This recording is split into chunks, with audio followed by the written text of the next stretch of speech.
Have you ever had a dream so big it seemed impossible to reach? What should you do if nobody around believes in you? Or they try to take you down out of envy? Hi, I'm Wu Ziqian, and my story takes place some 1400 years ago in the Chinese Empire. Yet, I feel some things haven't changed much for us girls. The year I was born, a total sun eclipse darkened the sky. It was a sign of big changes, though at the time, nobody would have guessed that small, sweet Wu would be the one to make history. Growing up, life was good. I had 2 sisters and 2 older half-brothers from Dad's previous marriage. Our family was not part of the aristocratic class, but was very wealthy, which meant I didn't have to do any chores as we had staff taking care of daily activities. However, unlike other rich girls who mostly lazed off, Dad encouraged me to study from a young age. He soon realized just how smart I was, with a talent for poetry and public speaking, so he started to take me on business trips. I loved meeting new people and asked lots of questions. Yes, I was a bit unusual as a kid, but my family was very proud of me. Well,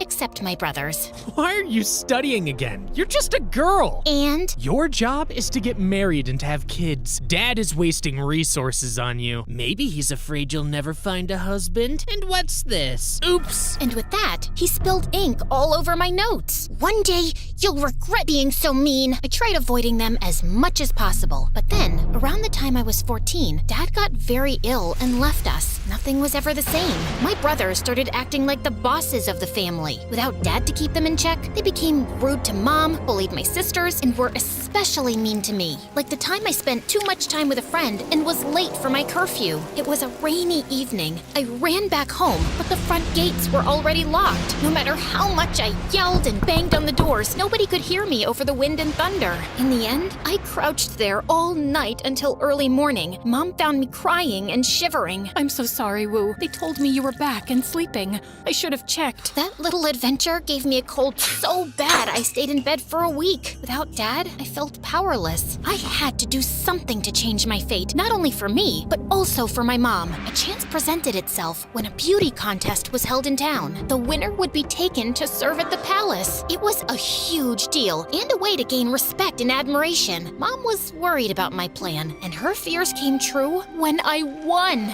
Honestly, it wasn't that big of a surprise, being not only the prettiest girl in town, but also well-educated. My brothers just scoffed at the news and said they won't miss me. Typical. Mom helped me pack my things, and on the day of my departure, she cried as we hugged. Don't be sad, Mother. Who's to say it isn't my fate to meet the Emperor? And so, she understood. I wasn't going to the palace to escape my problems. No, I had a bigger plan. A hope to get noticed by the Emperor, maybe one day marrying into the royal family. Something to bring honor to my name. But my life in the palace started on the wrong foot. The Emperor took a quick glance at me and decided I'll be doing laundry? I didn't spend my childhood reading the classics and refining my calligraphy for this. One day, I was trying to get inside the palace library, but the guard wouldn't let me in, questioning if I could even read. Are you kidding? I was composing poetry at 6. Give me some books or I'll report you to the Emperor. Just then, the guard went pale looking behind me. I turned and, oh my, the Emperor had heard it all. He seemed amused and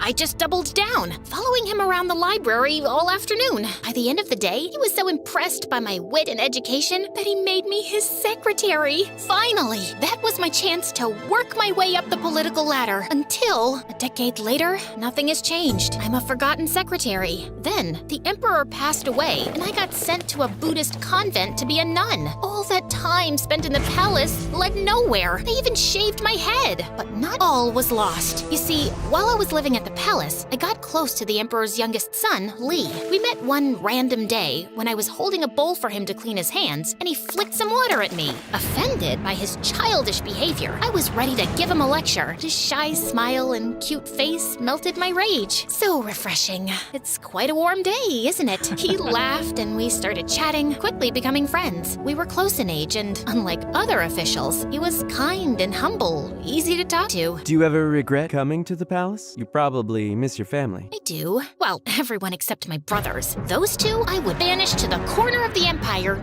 never to be seen again. I get that. My brothers either pretend I don't exist or act as if I'm beneath them. You think 2 are bad? Try living with 13. Can't you do something about them? You are a prince after all. It's just a title. You'll learn it in time. Having a title doesn't necessarily mean the same as having power. I knew what he meant. Lee, being the youngest, had 0 chances of succeeding his father. However, fate really had a sense of humor. Turns out, his brothers were so busy fighting each other over the title of crown prince that the emperor decided Lee was the better candidate for the throne. And that's how my decade-long crush became the new emperor. He actually changed his name to Gaozong, but I'll keep calling him Lee to avoid confusion. I was genuinely happy for him, even if my new status as nun meant we could never be together. One day, I wrote a poem about how much I missed him and took a chance sending it to the palace. Maybe he wouldn't even have time to read it, but I had to try. To my surprise, it worked, and Lee came to the temple. I got your letter. Is it true? Tears started rolling down my cheeks as I nodded. We hugged, and when it was time for us to part, I could see he was reluctant to do so. Could it be that my feelings were reciprocated? Indeed, he kept visiting, and one evening, I got a note saying I could grow my hair again. 1 year later, I was summoned back to the palace. There, I met Lady Wang, who was quite a big name in court. She was to become empress, having been chosen as a consort by Lee's father himself. But that didn't mean things between them were all rosy and peachy. I had meetings all day, and when I finally got the chance to relax at dinner, Wang started talking about more political issues. It's the last thing I want during my free time. Is that why you're hiding in the stables with me? Not hiding, just surveying your work. Truly, some things never change. Lee was the most powerful person in the empire, yet his life was affected by so many people's influence and choices. I decided to be by his side the best I could, and in time, everyone started noticing how close we were, including Wang. That's when she showed her true colors. One afternoon, she invited me for tea. Tell me about your family. I heard your dad got lucky during the rebellion, but he wasn't aristocracy. My mom is. Ah, yes. And what did she accomplish? Only had daughters and is not well liked by her stepsons? How disgraceful. What is your point, Lady Wang? I'm just reminding you of your place. The only reason you've been called back was so the Emperor wouldn't have to visit that nunnery all the time. But do not be mistaken.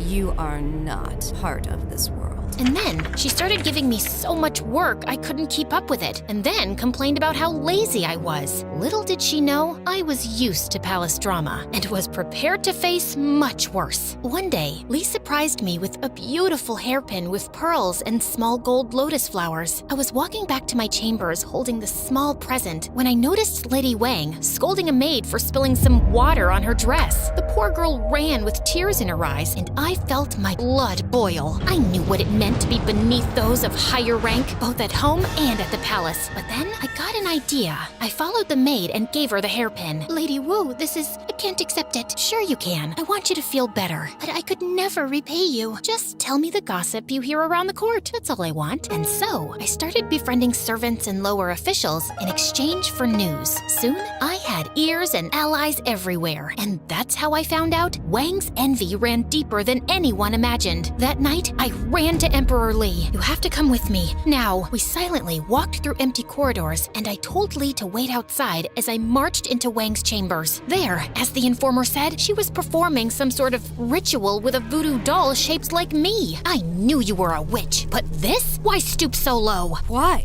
You spend too much time with the Emperor. I have to stop you. Just then, Lee walked into the room. Lady Wang, I'm very disappointed. You are far from the noble woman I thought I'd marry. She threw herself on her knees, begging for forgiveness, but it was no use. Witchcraft was a serious charge at the time, so Lee banished her from the palace. Soon after that, Lee confessed his feelings, and I was made the official consort, the new empress. But, as Lee said years ago, a title alone doesn't mean power, and that became clear to me while I kept listening to the emperor's meetings with his advisors. I sat, as usual, in a small room behind a curtain of pearls, voicing my opinion when needed. The times my husband was ill, he trusted me to make decisions in his place, and some of his officials were seriously offended by this. It feels like the woman behind the curtain is the one actually running the state.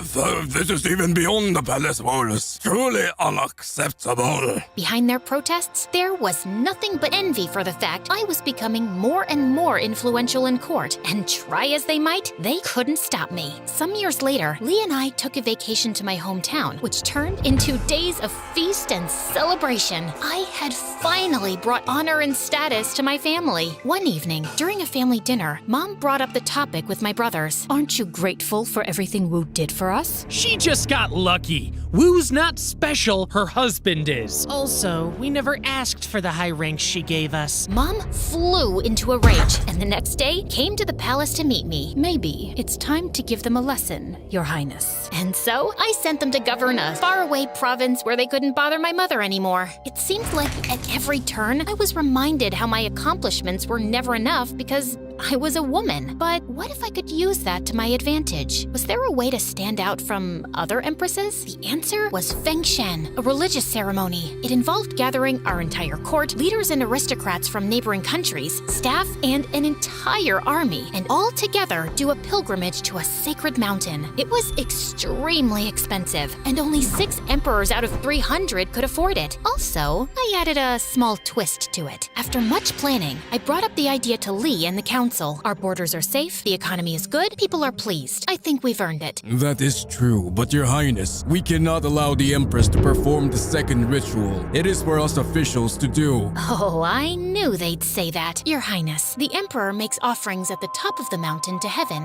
which represents masculine energy. At the bottom, the offerings are made to earth, which is feminine. It makes more sense for a woman to do it. Lee agreed and fired the advisor who opposed me, sending a clear message to the rest of them. And so, we gathered thousands of people and traveled for months to Mount Tai. I performed the rituals along with my husband, and we ended the procession with a huge banquet. And with that, I secured my place in history. Years went by. Lee and I governed as a team, but slowly his health started deteriorating. Everyone at court knew his time was near. As I sat at his bedside, we held hands, till slowly his got cold. I wanted to mourn, cry, and give up, but everything we built together would have crumbled if I did so. The council wanted my son on the throne, but he wasn't as capable as me and would have been a puppet to the advisors. So why give up power and risk the empire's stability when I could rule it just fine? Only because I was a woman? That never stopped me before. And so I did what I was good at, securing the throne and winning allies. At one point, some ex-officials started a rebellion against me. One of them wrote an entire manifesto making up all kinds of stories about me. It was read in court, and at the end, everyone was silent until I bursted out laughing.